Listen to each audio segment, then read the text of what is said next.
ठीक है बच्चों, अब आ जाओ प्रॉपर्टी नंबर 8 में। प्रॉपर्टी नंबर 8 में क्या है, if one row is a multiple of other row then the value of the determinant will be zero. इसका क्या मतलब है, अगर हाँ यहाँ मैंने रो बोला तो ये कॉलम के लिए भी इक्वली वैलिड है। इसका मतलब क्या है कि अगर कोई भी एक रो अगर किसी भी दूसरे रो का मल्टीपल है, दूसरे रो का मल्टीपल होने का मतलब क्या है, मान लो कि R2 जो है ना, R2 जो रो है, सेकेंड रो है, वो लैम्डा टाइम्स R1 है। लैम्डा टाइम्स R1 बोलने का मतलब कि R2 रो के हर एक एलिमेंट को तुम R1 रो के क्रॉसपॉन्डिंग एलिमेंट्स में लैम्डा मल्टीप्लाई करके ऑब्टेन कर सकते हो। तो अगर ऐसा है, R2 रो R1 रो का मल्टीपल है तो डिटर्मिनेंट का वैल्यू जीरो हो जाएगा, या कोई भी कॉलम किसी दूसरे कॉलम का मल्टीपल है तो भी डिटर्मिनेंट का वैल्यू जीरो हो जाएगा। इसको हम कैसे समझेंगे, तुम ऐसे देखो, मान लो हमारे पास एक डिटर्मिनेंट ऐसे दे रखा है A1 B1 C1 A2 B2 C2, और यहाँ दे रखा है lambda A1 lambda B1 lambda C1। तो यहाँ पे क्या है कि जो हमारा R3 है ना, R3 वो R1 का मल्टीपल है। क्यों है मल्टीपल, बिकॉज R3 रो के हर एक एलिमेंट को हम R1 रो के क्रॉसपॉन्डिंग एलिमेंट से R1 रो के एलिमेंट से हम लैम्डा मल्टीप्लाई करके ऑब्टेन कर सकते हैं। जैसे ये लैम्डा A1 कैसे मिलेगा, A1 को हमने लैम्डा से मल्टीप्लाई किया, R1 रो का जो एलिमेंट है A1 उसको हमने लैम्डा मल्टीप्लाई किया, तो ये R3 रो का पहला एलिमेंट हो गया। अब R1 रो के सेकंड एलिमेंट को हमने कि लैम्डा से मल्टीप्लाई किया तो R3 रो का ये दूसरा एलिमेंट हो गया। अब R3 रो के R1 रो के थर्ड एलिमेंट को हमने लैम्डा से मल्टीप्लाई किया तो R3 रो का ये तीसरा एलिमेंट हो गया। तो यहाँ पे क्या है, R3 रो जो है ना वो R1 रो का मल्टीपल है, तो इस डिटर्मिनेंट का वैल्यू जीरो हो जाएगा। या कोई भी एक रो एक कॉलम किसी दूसरे कॉलम का मल्टीपल है तो भी डिटर्मिनेंट का वैल्यू जीरो हो जाएगा। क्यों जीरो हो जाएगा वो ऐसे तुम देख लो, हमने क्या बोला कि R3 रो में लैम्डा कॉमन फैक्टर है तो लैम्डा हम बाहर निकाल सकते हैं, ये प्रॉपर्टी बताया था मैंने। तो ये क्या हो गया A1 B1 C1 A2 B2 C2, और ये क्या हो गया A1 B1 C1। तो यहाँ पे बच्चों देखो क्या है कि जो हमारा R1 है और R3 है ये एक दूसरे का आइडेंटिकल हो गया, ये आइडेंटिकल रो हो गए ना। तो मैंने बोला था ना कि अगर कोई भी दो रोज या कोई भी दो कॉलम्स अगर आइडेंटिकल हो गए तो डिटर्मिनेंट वैल्यू क्या हो जाती है, जीरो। तो डिटर्मिनेंट वैल्यू जीरो, तो ये क्या हो जाएगा, lambda into zero det is zero. अब जैसे ये कॉलम के लिए भी वैलिड है, मान लो कि हमारे पास ऐसे लिखा है lambda A1 lambda B1 lambda C1, फिर दे रखा है A2 B2 C2, फिर ये दे रखा है A1 B1 C1। अब देखो ये जो हमारा C1 कॉलम है ना, फर्स्ट कॉलम, वो थर्ड कॉलम का मल्टीपल है। तो हमने अगर इससे लैम्डा बाहर निकाला तो लैम्डा बाहर निकालोगे तो क्या हो जाएगा, हमारा फर्स्ट कॉलम और थर्ड कॉलम आइडेंटिकल हो जाएगा, तो उस डिटर्मिनेंट का वैल्यू जीरो, तो जीरो। तो ये बहुत ही एलिमेंट्री सा है प्रॉपर्टी, याद रखोगे इसको। तो ये था हमारा property number 8, if one row और column is a multiple of other row column then the value of determinant will be zero. ठीक है, इसमें कोई प्रॉब्लम नहीं है। अब बच्चों आ जाओ, यहाँ पे यही बताया गया तुम्हें, यहाँ पे थोड़ा अपने PDF में करेक्ट कर लेना, यहाँ मैंने C2 लिख दिया, ये C1 है। तो डेल्टा हमारे पास एक डिटर्मिनेंट दे रखा है 4/4 ऑर्डर का, हमने शॉर्ट फॉर्म में लिखा है। तो यहाँ पे देखो जो हमारा सेकंड कॉलम है फर्स्ट कॉलम का मल्टीपल है तो डिटर्मिनेंट वैल्यू जीरो हो जाएगा। यहाँ पे देखो जो हमारा थर्ड रो है वो फर्स्ट रो का मल्टीपल है तो भी डिटर्मिनेंट वैल्यू जीरो हो जाएगा। अब आ जाओ प्रॉपर्टी नंबर 9 में। प्रॉपर्टी नंबर 9 क्या है कि let A be a square matrix such that each element, हमारे पास A को स्क्वायर मैट्रिक्स दे रखा है, such that each element of a row column of A is expressed as the sum of two or more terms, then determinant of A can be expressed as the sum of the determinant of two or more matrices of the same order. इसका मतलब क्या है कि हमारे पास कोई एक matrix है, ठीक है, उस मैट्रिक्स का कोई भी एक रो या कोई भी एक कॉलम, एनी वन रो और एनी वन कॉलम, अगर हमारे पास एक से ज़्यादा टर्म्स के सम में लिखा है तो तुम उस मैट्रिक्स को या फिर उस डिटर्मिनेंट को तुम एक से ज़्यादा डिटर्मिनेंट के सम में लिख सकते हो। नहीं आ रही है बात समझ में? मैंने क्या बोला कि हमारे पास कोई डिटर्मिनेंट है, ठीक है, उस डिटर्मिनेंट का कोई भी एक रो या कोई भी एक कॉलम एक से ज़्यादा एलिमेंट्स के टर्म में लिखा हुआ है तो तुम उस डिटर्मिनेंट को एक से ज़्यादा डिटर्मिनेंट के सम में लिख सकते हो। देखो जैसे हमारे पास ये एक डिटर्मिनेंट दे रखा है, इसके तुम फर्स्ट रो को देखो, फर्स्ट रो में क्या है कि दो एलिमेंट का सम है, तो तुम इस डिटर्मिनेंट को दो डिटर्मिनेंट के सम में लिख सकते हो। कैसे लिखोगे वो देखो, इसमें फर्स्ट रो है ना, ये दो एलिमेंट का सम है, सेकेंड रो और थर्ड रो को हम चेंज नहीं करेंगे तो इसको हमने कैसे लिख दिया, A1 A1 A2 A3 पहला एलिमेंट लिख दिया, फिर B1 B2 B3 C1 C2 C3 लिख दिया। सेकेंड रो सेकेंड और थर्ड रो हमारा चेंज नहीं हुआ। और यहाँ पे हमने क्या किया, α1 α2 α3 लिख दिया, दूसरा एलिमेंट लिख दिया, B1 B2 B3 और C1 C2 C3, ये हमारा सेकेंड रो थर्ड रो बन गया। बट ध्यान में तुम्हें क्या रखना है कि तुम ये α1 यहाँ भी लिख सकते थे, A1 यहाँ भी लिख सकते थे। बस तुम्हें ध्यान में रखना क्या है कि A1 प्लस α1, ये इन दोनों का सम A1 प्लस α1 हो जाना चाहिए। मतलब क्या है कि तुम इसको ऐसे देखो, A1 B1 A1 A2 B1, ठीक है। जैसे तुम ऐसे देखो क्या बोलना जा रहा है, यहाँ पर हमारे पास क्या लिखा है, A1 α1, A1 प्लस α1 या λ1 मान लो, प्लस A2 प्लस λ2, और ये क्या हमारे पास A3 प्लस λ3, और मान लो ये लिखा है B1 B2 B3 और C1 C2 C3 ऐसे लिखा है। तो हमने क्या देखा कि हमारा जो सेकेंड फर्स्ट रो है वो दो एलिमेंट के टर्म्स में रिप्रेजेंट है, मतलब दो एलिमेंट्स के सम में गिवन है, तो हम इसको दो डिटर्मिनेंट के सम में भी लिख सकते हैं। तो इसको हम ऐसे भी लिख सकते हैं, A1 प्लस λ1 A2 या λ3, और ये जो हमारा सेकेंड रो है ये चेंज नहीं होगा, C1 C2 C3 plus determinant A1 plus λ1 यहाँ हो गया तो यहाँ 0 लिख दिया, यहाँ A2 है तो यहाँ λ2 लिख दिया, यहाँ λ3 है तो यहाँ A3 लिख दिया, और यहाँ B1 B2 B3 हो जाएगा, और यहाँ क्या हो जाएगा C1 C2 C3। ठीक है, बस तुम्हें ध्यान में क्या रखना है कि जिस रो को हम चेंज कर रहे हैं ना, उस रो के क्रॉसपॉन्डिंग एलिमेंट का सम A1 प्लस λ1 होना चाहिए। यहाँ भी देखो A2 प्लस λ2 है, यहाँ भी देखो A3 प्लस λ3 है। तो अगर मान लो ये तीन एलिमेंट्स के सम में होता तो तुम इसको तीन डिटर्मिनेंट के सम में लिख सकते थे। ये रो के लिए भी वैलिड है, कॉलम के लिए भी वैलिड है।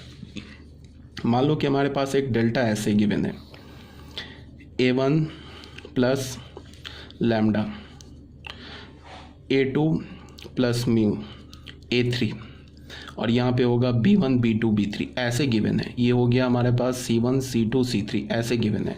तो इसको हम क्या लिख सकते हैं, लैम्डा म्यू A3 या लैम्डा प्लस A1 ऐसे लिख दिया, और ये सेकेंड कॉलम और थर्ड कॉलम को हमने चेंज नहीं किया, C1 C2 C3 रहने दिया।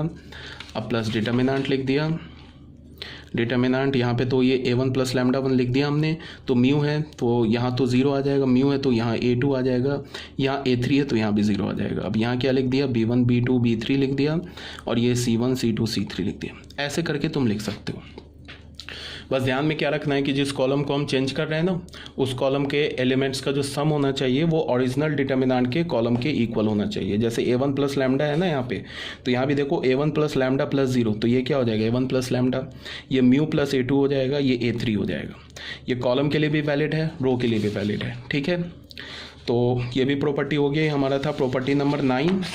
अब जैसे इसको देख लो, हमने क्या लिखा, A1 प्लस α1 हमारा जो फर्स्ट कॉलम है वो दो एलिमेंट्स के सम में है, तो हमने इसको दो डिटर्मिनेंट के सम में लिख दिया। A1 को अलग, A1 A2 A3 को फर्स्ट कॉलम में यहाँ रख दिया, α1 α2 α3 को यहाँ फर्स्ट कॉलम में रख दिया। सेकेंड कॉलम और थर्ड कॉलम चेंज नहीं होगा, ये एज इट इज़ रहेगा। ठीक है, यहाँ पे हम क्या कर सकते थे, A1 प्लस α1 यहाँ लिख सकते थे, यहाँ 0 लिख सकते थे, ये भी चलेगा।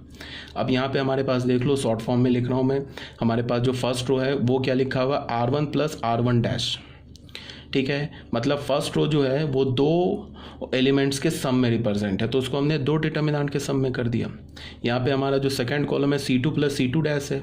C2 प्लस C2 डैश लिखने का क्या मतलब हो गया कि जो इस डिटर्मिनेंट का जो सेकंड कॉलम है ना, उसमें दो दो एलिमेंट्स हैं, तो सेकंड कॉलम में दो दो एलिमेंट्स है, तो हमने इसको दो डिटर्मिनेंट के सम में लिख दिया। यहाँ पे एक पहले C2 यहाँ लिख दिया, फिर C2 डैश यहाँ लिख दिया। ठीक है, अब आ जाओ प्रॉपर्टी नंबर 11 में। प्रॉपर्टी नंबर 11 जो है ये काफ़ी इंपॉर्टेंट प्रॉपर्टी है, ये पूरे चैप्टर में सबसे ज़्यादा ये प्रॉपर्टी यूज़ होगा। ठीक है, इस प्रॉपर्टी में क्या बोल रहा है कि if A be a matrix, square matrix, and B be a matrix obtain from A by adding to a row column of a scalar multiple of another row column of A, then determinant of B is equal to determinant of A। मतलब क्या बोल रहा है, तुम इसको समझो, इसमें ऐसे भी इसको पढ़ लो, if we add in a row column any multiple of another row column then value remains unchanged. मतलब क्या बोल रहा है कि तुम इसको ऐसे देखो, हमारे पास, चलो उससे पहले ये देख लेते हैं यहाँ पे क्या दे रखा है। हमारे पास एक मैट्रिक्स A है, ठीक है, इसमें हमने क्या किया, फर्स्ट रो को, एक मैट्रिक्स ए है और एक मैट्रिक्स बी है, इस ए मैट्रिक्स और बी मैट्रिक्स में देख लो क्या डिफरेंस है। बी मैट्रिक्स को हमने कैसे ऑब्टेन किया है कि हमने फर्स्ट रो के हर एक एलिमेंट को के टाइम्स सेकेंड रो कर दिया है, सॉरी सेकेंड कॉलम कर दिया है। फर्स्ट कॉलम के हर एक एलिमेंट को हमने के टाइम्स, मतलब ऐसे बोलो कि हमने फर्स्ट रो में क्या किया है, फर्स्ट रो में second, sorry again first row बोल रहा हूँ, फर्स्ट कॉलम में हमने सेकेंड कॉलम के मल्टीपल्स को, के टाइम्स मल्टीपल्स को ऐड कर दिया है। मतलब क्या किया हमने, पहले कॉलम, ये सेकेंड कॉलम के पहले एलिमेंट को के से मल्टीप्लाई किया, फर्स्ट रो में ऐड कर दिया, फिर दूसरे कॉलम के एलिमेंट को के से मल्टीप्लाई किया, सेकेंड एलिमेंट में ऐड कर दिया, फर्स्ट कॉलम के सेकेंड एलिमेंट में ऐड कर दिया, दूसरे कॉलम के थर्ड एलिमेंट को कैसे मल्टीप्लाई किया और पहले कॉलम में ऐड कर दिया। तो ऐसा करने पे हमें ये बी मैट्रिक्स मिल गया। तो यहाँ बोला क्या जा रहा है कि ए मैट्रिक्स का डिटर्मिनेंट और बी मैट्रिक्स का डिटर्मिनेंट सेम होगा, ये चेंज नहीं होगा। ठीक है, मतलब क्या है, तुम किसी भी रो को किसी दूसरे रो के मल्टीपल्स उसमें ऐड कर दो, या किसी भी कॉलम्स को किसी भी कॉलम में किसी दूसरे कॉलम्स के मल्टीपल को ऐड कर दो, तो डिटर्मिनेंट का वैल्यू चेंज नहीं होता। ये सबसे इंपॉर्टेंट प्रॉपर्टी है, पूरे डिटर्मिनेंट में सबसे जो ज़्यादा यूज़ होगा वो ये प्रॉपर्टी नंबर 11 यूज़ होगा। ठीक है, इसमें क्या बोला जा रहा है कि मान लो कि हमारे पास फर्स्ट रो है, हमने क्या किया, सेकेंड रो के हर एक एलिमेंट को लैम्डा से मल्टीप्लाई करके फर्स्ट रो के क्रॉसपॉन्डिंग एलिमेंट में ऐड कर दिया, डिटर्मिनेंट का वैल्यू चेंज नहीं होगा। अगर हमने फर्स्ट कॉलम के एलिमेंट को लैम्डा से मल्टीप्लाई करके थर्ड कॉलम में ऐड कर दिया तो भी डिटर्मिनेंट का वैल्यू चेंज नहीं होगा, ये बोला जा रहा है। इसको यहाँ पे मैंने प्रूफ भी किया है। बी मैट्रिक्स के डिटर्मिनेंट को हमने ऐसे लिखा, उसके बाद क्या किया, अभी जो प्रॉपर्टी नंबर 9 यूज़ किया हमने, ये प्रॉपर्टी नंबर 10 है। जो हमने अभी प्रॉपर्टी 9 में क्या किया है, 9 में बोला था ना कि अगर कोई भी रो और या कॉलम अगर दो एलिमेंट के सम में है तो उसे तुम दो डिटर्मिनेंट के सम में लिख सकते हो। तो यहाँ पे हमने क्या किया, प्रॉपर्टी नंबर 9 यूज़ करके इसे दो डिटर्मिनेंट के सम में लिख दिया। तो पहले में क्या लिखा, a1 a2 a3 पहले कॉलम में लिखा, दूसरे डिटर्मिनेंट में क्या किया हमने, kb1 kb2 kb3 रख दिया। Second column third column change नहीं होगा। अब यहाँ पर हमने क्या देखा कि जो फर्स्ट कॉलम है इसमें के कॉमन फैक्टर है, तो के को हमने बाहर निकाल दिया। तो के को बाहर निकाला तो हमें क्या मिल गया कि first column and second column identical हो गया, तो इस डिटर्मिनेंट का वैल्यू 0 हो जाएगा। तो के इंटू 0 ये पूरा 0 हो जाएगा। तो हमें क्या मिला, a1 a2 a3 b1 b2 b3 c1 c2 c3, ये किसके इक्वल है, डिटर्मिनेंट ए के इक्वल है।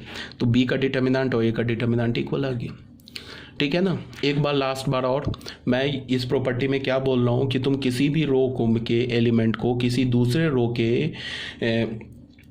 एलिमेंट के एक किसी ऐसे बोलो कि अगर मैंने किसी भी रो को किसी दूसरे रो के मल्टीपल से मैं ऐड कर दिया तो डिटर्मिनेंट का वैल्यू चेंज नहीं होगा।